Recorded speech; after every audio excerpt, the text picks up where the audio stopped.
The Independent Commission of Inquiry turned their findings over to the Christian Missionary Alliance, who then had the information that they deemed necessary at that point in order to actually put missionaries who had served at Mamou Alliance Academy, to put them on a church trial. There were a total of 8 staff personnel at the Mamou Alliance Academy who were accused of abuse of one form or another, be it sexual abuse, spiritual abuse, psychological abuse, or physical abuse. And of those, there were some with no ongoing relationship with the Christian and Missionary Alliance. We found that some of those people were willing to try to be helpful in moving others toward healing. Others were not. We had no church jurisdiction over those people. But for those that we did have church jurisdiction over, who were a part of the Christian and Missionary Alliance, we had formal church discipline hearings for 3 of them. And of those 3, 2 were formally disciplined, involving the removal of their licensing and credentials by the Christian Missionary Alliance, and informing the churches and church leaders in their area that they were not to be working with children and having positions of responsibility in the church because of what they had done.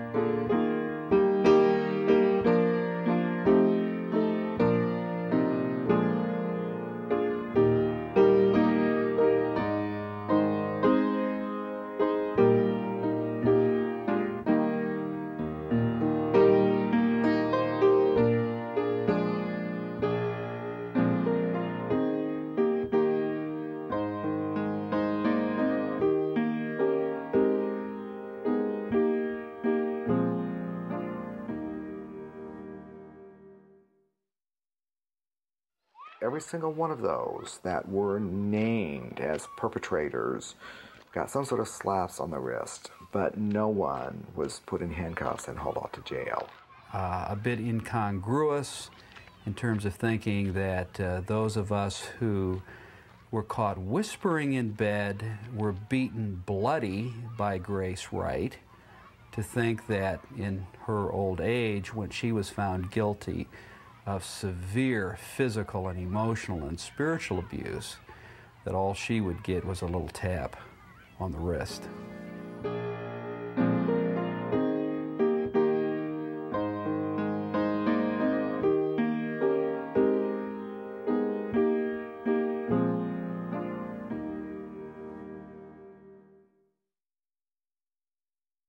I wish that we had the testimony needed to close the loop and come to firm conclusions in this one case.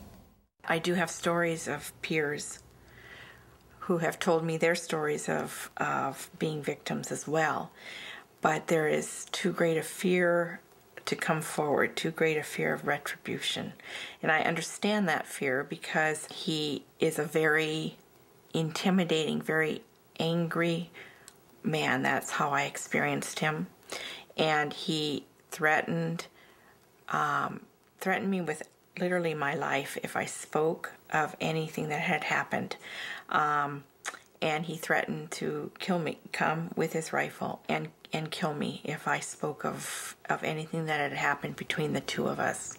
I asked why he was still on staff, and I was told that by both the pastor and the district superintendent that there was nothing they could do about that.